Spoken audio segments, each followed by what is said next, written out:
I'm here today to tell my story of an incident that could have turned very bad for my wife, myself, and our dog Baxter. Um, I'm sharing this because, one, I made many mistakes, and I know better. I'm sharing this in the hopes that somebody will listen and learn and not make the same errors in judgment that I did.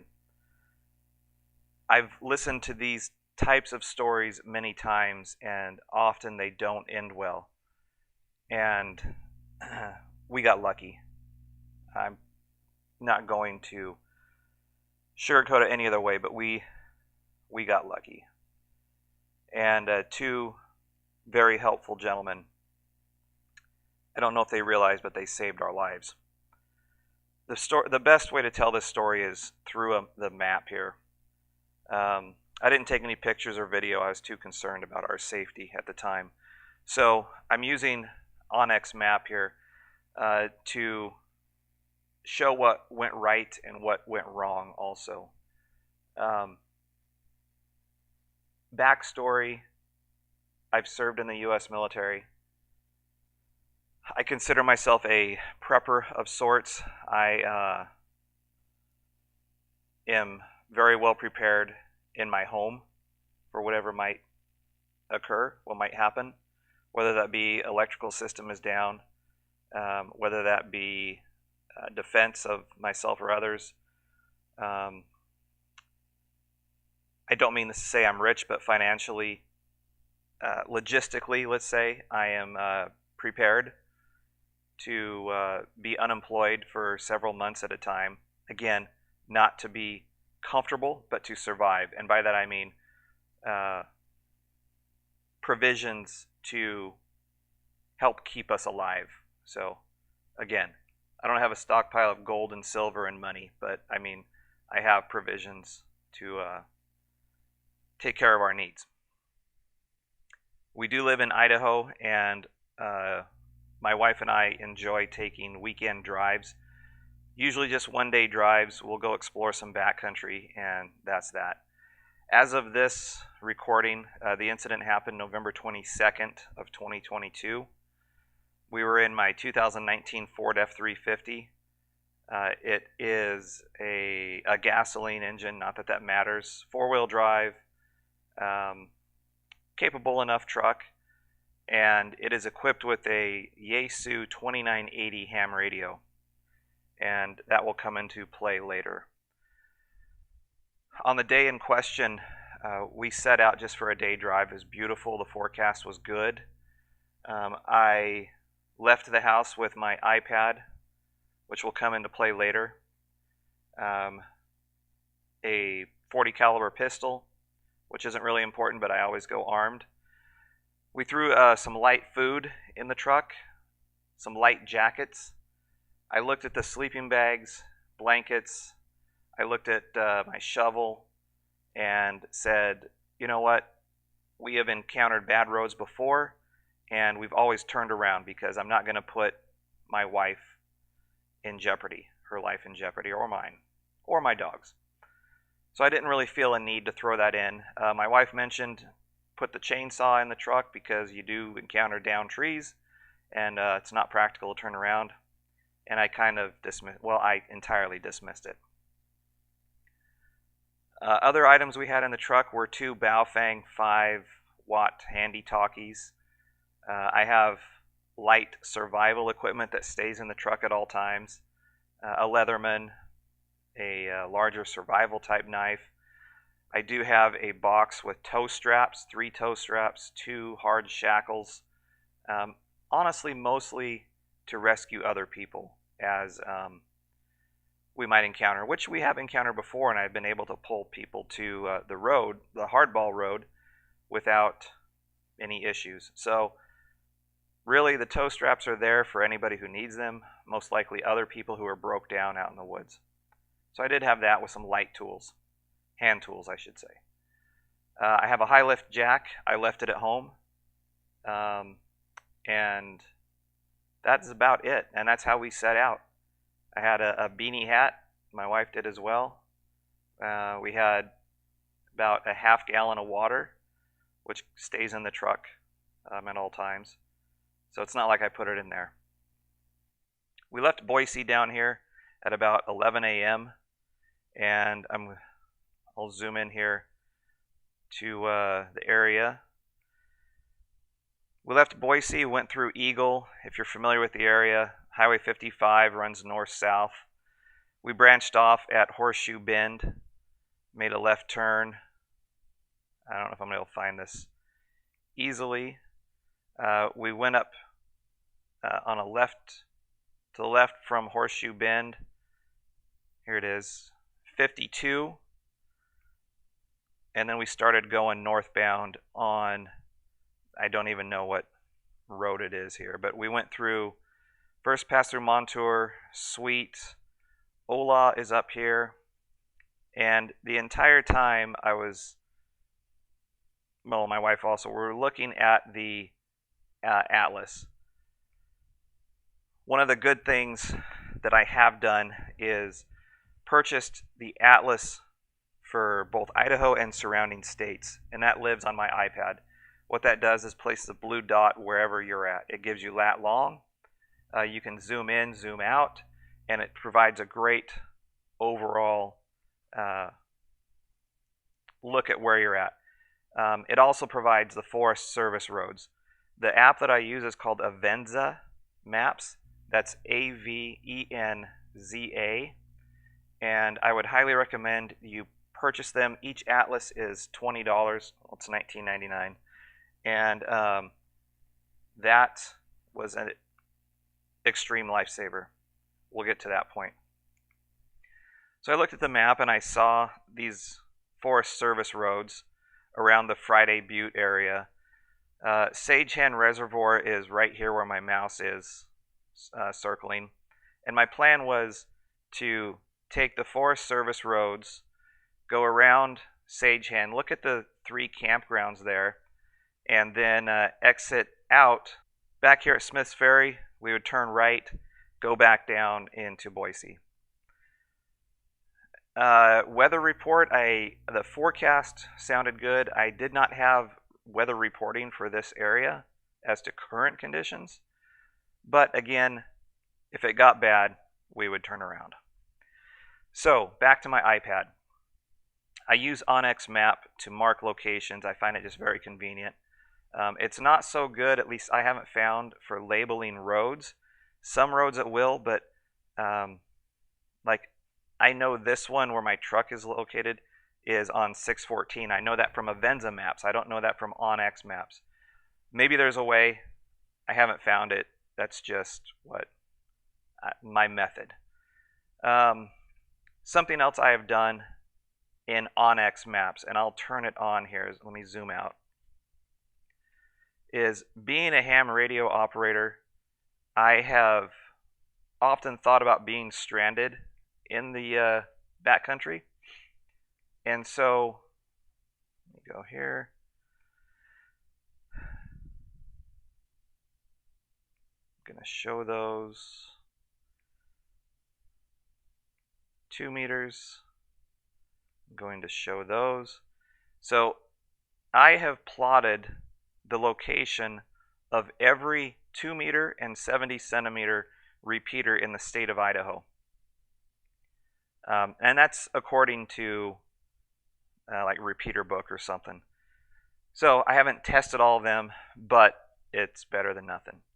So I got on my, I can get on my iPad, look where I'm at, and I can see the closest repeater, which is huge.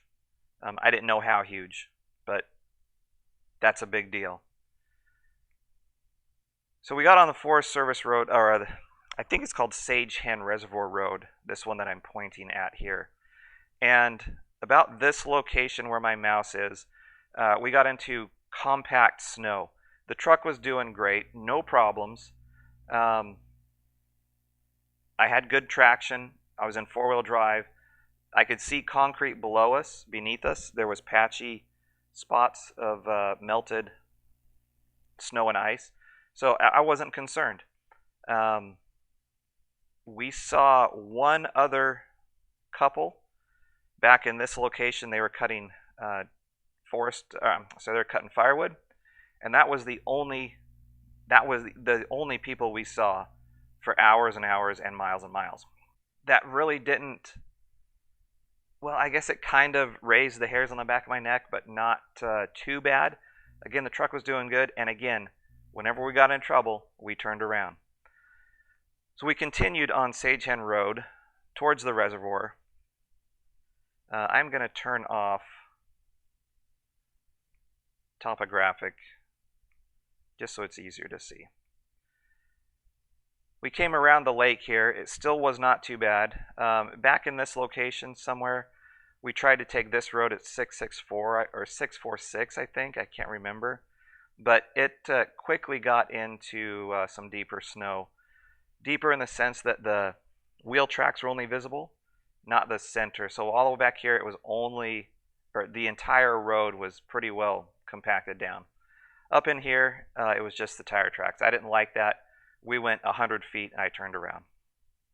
We continued along this route around the campgrounds. These are the campgrounds here, the loops 2, 3, and 4. This is Hollywood Point right here, and that will come into play later. Just past Hollywood Point, so maybe right in here, it turned into 2-track compact snow. Still wasn't very deep, but you could tell that it was not as heavily traveled. I wasn't getting high centered or anything. The truck was doing okay, and so I continued on. I could see up ahead, and I could see up around this corner, or to this corner I should say, and we were kind of in the shade here, so I figured, you know what, this will all be more in the sun. We'll catch these roads around back to 55 and all will be good. Well, as you can see from my waypoint marker, this is where we got stuck. Oops. The road turns, and it was slightly off camber, probably mostly due to the snow and ice, but the back end started sliding out. I'll turn this back on topographic map just for a second. You can see this is all downhill, and so the back end of the truck was starting to go downhill, and I've been in that position before, so I just stopped. I didn't want to make it worse. So there we are, probably at a 45 degree in the roadway, with the back end facing downhill, and I had little to no rescue equipment. What I did was took the tow strap and anchored the truck to a stump that I somehow found in the snow right about here. Well, more like in here. It was close to the road to keep it from sliding if it decided it wanted to leave the roadway. I took another tow strap, wrapped it around the back wheel, and if you haven't seen how to do that, you can kind of look it up. I looped it through the tire and wheel itself, and then anchored it to the same stump and put it in drive with the intent that the rear wheel would act as a winch and pull us forward. Well, it did, and it worked for 3 to 4 feet. It pulled us forward, got me further away from the ledge, which I was very thankful for. What that also did was level the truck out, so instead of facing uphill, even though it was still facing uphill, it was more level, and I had a full tank of gas, and I wasn't worried about all the gas being in the back of the tank and being inaccessible by the fuel pump. When I stopped making forward progress, we held there. The back tires weren't doing much, so I switched the tow strap to the front tires, same stump, and being in four-wheel drive, tried to pull myself even further, which it did not do. Somewhere in the process, the rear brake line got snapped, the left rear brake. So I lost all my brake fluid, which further complicated the issue. At that point, we were done. There was no moving forward or backwards, which I didn't want to do. I couldn't dig out. We were officially 100% stuck. Nobody around, No, I certainly wasn't walking back the way we came. I had zero faith that couple was still there, and that was a good, I don't know, 8 to 10 mile walk, which I wasn't going to do. It was about 2:30 in the afternoon at this point, and so with that, my last chance, my last hope was the ham radio. Zero cell service, zero coverage, no ability to send text messages. And so I made a call in the blind to this repeater here, which is a Cascade Snowbank Mountain. It's approximately 10 miles away. I mapped it at one point. What I didn't realize was we had this tripod peak, which I believe is 8,000 feet elevation in between us. And it's pretty much, yeah, it's 8,067 feet. And that is pretty much in a direct straight line to the repeater. Fast forward, the communications the entire time were rock solid. This peak never came into play. I attribute that partially to only being 10 miles from the repeater, and I had a 80 watt mobile radio that I was using, the Yaesu 2980. Thank goodness I had that radio. My only other option would have been walking out to 55, which was not going to happen. I mean, I would have started doing it, but I'm not confident that I would have made it safely. I made a blind call. I used my call sign, as well as, if anybody's listening, I need some help. A gentleman by the name of Art, N7CC, I am forever in your debt, answered initially. I don't know where he was at, location-wise, but Art and I established communication via the repeater. I told him our situation. I told him who we were. I was able to provide GPS coordinates, and he started the ball rolling for help. He was able to contact our son and daughter, let them know where we were, that we were safe, that they were to not come up and make the matters worse, and we would keep them updated. Another gentleman by the name of Reese, KC7USX, also chimed in. Reese was a huge lifesaver. I cannot thank him enough also. He got on the phone with Jim County Sheriff's Department, let them know of our situation, and I know Reese and Art, I think also, both started calling for tow trucks. At, I believe it was 2:15 in the afternoon. Timeline is a little fuzzy at this point, it may have been later. A tow truck started from Jim State Towing, Jim County Towing, I can't remember. I believe they're out of Emmett. ETA was 3 hours. We sat and waited for the 3 hours, just staying warm. I was cycling the truck on and off 30 minutes at a time. I didn't know how long we'd be out there. I was not confident a tow truck would make it, and so I was wanting to conserve gas and, more importantly, my battery for the radio. If the battery went dead, I knew I was out of comms and at the mercy of whatever was to play out. So I would make all my communications with the truck on, and then for the bulk of the time I kept the truck off. 3 hours came and went. I gave a call, and Reese was able to obtain an update from the tow company. They said they were down at Hollywood Campground. The tow driver couldn't find us, and between myself, Reese, and the tow company, we decided that I was going to go on foot to make contact. I put my wife on the radio. She's not a licensed ham, but honestly, at that point, it's an emergency situation. That doesn't matter. And even if it did matter, you know what? I'll take those lumps. She monitored the radio, and I took off on foot down Forest Road 614, which I believe to be pretty short, but it was a little bit farther than I had remembered. When I got to right about here where my mouse arrow is, I could hear my wife yelling and honking, and I didn't know what that meant. We had talked on the radio about honking the horn so the tow driver could maybe hear us, and that's what I thought she was doing. I continued on and I yelled hello the entire way down. Once I got down to about the campground, I started to notice footprints in the snow. The footprints were in the tire tracks, so I knew that they were fresh and within the past 3 hours.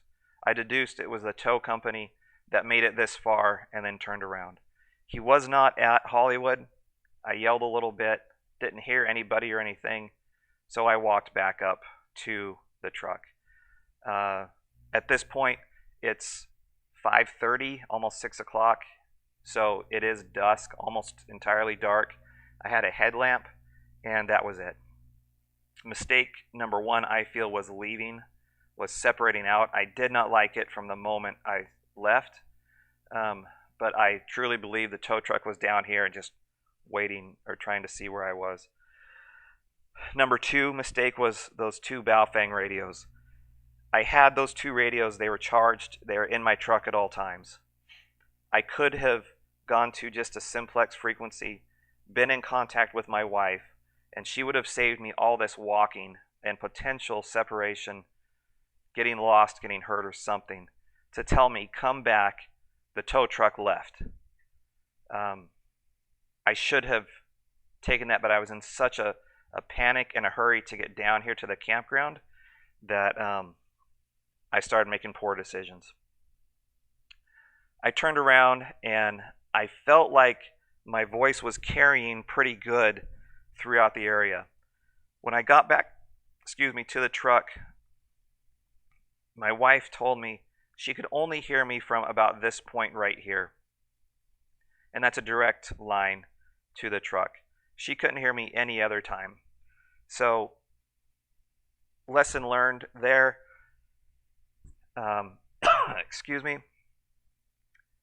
Your voice doesn't carry as far as you think it does. Now, I could hear her barely and the truck barely if I stopped, if I didn't move, if I wasn't breathing, and if there's no other noise around me. I was really surprised about that. So I make it back to the truck. We vowed not to do that again. And she told me that the first truck couldn't make it, and so he was headed back and they would send a more capable wrecker. I didn't know what that meant. Reese also, so I got that information from Reese. Reese also said that Jim County Search and Rescue had been initiated. And either way, with or without the truck, we were going to get off the mountain that night. I was very grateful for that. I had a little false expectation as to what search and rescue might have been. I thought maybe it would be a couple hours. People from the area would come in on snowmobiles. I thought that they would come from Smith's Ferry. It would be a quick, easy in. That was not the case. And that's to no fault of theirs. It was my own misunderstanding. What the plan was, as I learned later, was the second tow truck was to come in. If they could not reach us, they would let search and rescue know, who was staging over here to the west of us. They would come in on snow machines or however, snow track, I don't know. They would retrieve us, and then we would worry about the truck later. So another 3-ish hours go by, maybe 4. It was about 10 o'clock now, and I was starting to panic. Again, I've been in many emergency situations with my previous line of work. As a police officer, my wife works for an air ambulance company, which may or may not have helped in this situation. She deals with rescues like this all the time. She arranges helicopter rescues, and she knows how these things go. I will say she was rock solid the entire time. Myself, I was worried that I don't know. I had faith in search and rescue. I had faith in the tow company that they were able to get to us because they live and deal in this area, and obviously I'm not the first to do this. So, but when you're alone on the mountain, it's dark, and oh, by the way, it's now starting to snow. Your mind goes places you probably don't need it to go. I will say that keeping that positive mental attitude is difficult. I had not really been in this kind of situation before.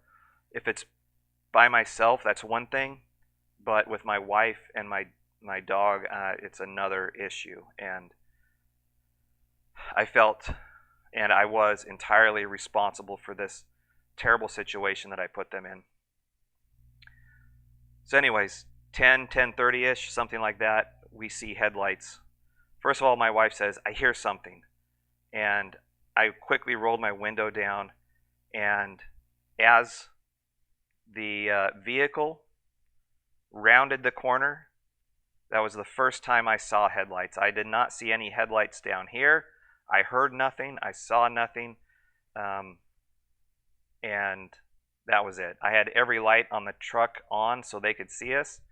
And when they pulled up, I jumped out of the truck and I asked, are you search and rescue?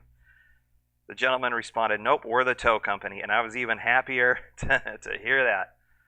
He had all the equipment that he needed on his truck to get us out. They were able to get us turned around. We were able to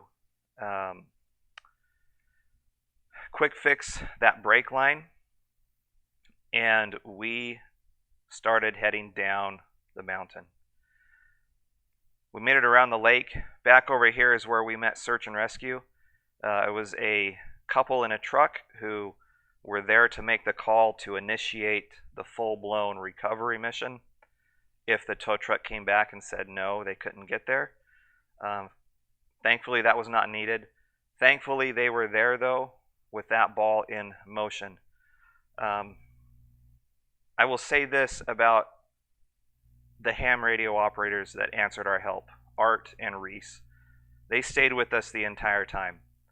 This was going on 9 or 10 hours now. They kept us updated.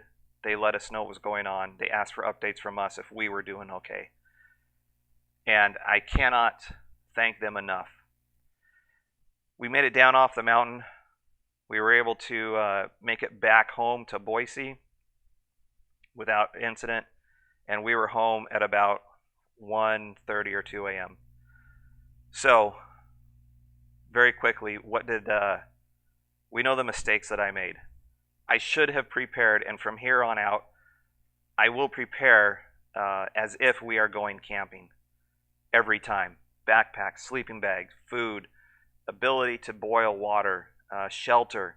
If that truck had gone down the hill, we would have been without shelter. So, tent, tarp, something. We didn't let anybody know where we were going. We were kind of winging it, to be honest. So, letting somebody know where we're at. I have a Garmin InReach Mini. I left it at home. We wouldn't need it, right? We've done this a bunch of times. We always turn around. Well, I got committed into that bad road, and I thought it was better up ahead. It wasn't. It didn't get better. It got worse. So, at the first indication, the first questioning, I should have turned around. I should have stopped forward progress. Should not have drove on. Basic tools, a shovel, snow melt, just the basics I should have had in the truck with me. What went right? This right here. Mapping the repeaters. Being able to tell people where I was, what road I was on. I was south of the Hollywood Point campground. I was at this latitude and longitude, letting them know that I am 100% sure of my location. I'm using a GPS device. That was a lifesaver. Without the ham radio, without the people who answered the ham radio, I don't know if we would be alive. I don't know that I would have had the physical stamina to walk out from where we were to Highway 55. Mentally, I don't know if I could have left my wife sitting there in the truck. I don't want to think about that possibility. My not recommendation, what I hope others do is not only learn from this, but prepare as if you are going to be there overnight. Prepare as if nobody's coming to help you. How are you going to get out? And how are you going to do it if something goes bad? I'm very grateful that for the people who came to our aid. I can't thank them enough. The tow company, they didn't give up. The search and rescue, Art, Reese, thank you so much. I owe everything to you all. We got lucky. It could have been a lot worse. Grateful to our son who brought up equipment, even though he did not come to us as we directed him not to. He drove up to the Cougar Mountain area on 55, waited there to see if he could help at all. And when he heard that we were on our way out, was able to move back down towards Horseshoe Bend and be prepared there if we needed any assistance. But very grateful for the preparations he made, bringing up food and equipment and purchasing some tools to help get us out if the need arises. I certainly learned a lot from this, and mistakes were made. Some good things were done also, and my wife will never again get after me for purchasing ham radio equipment. That's a surety. So again, thanks all. Thanks for watching. I appreciate it, and very grateful to be here.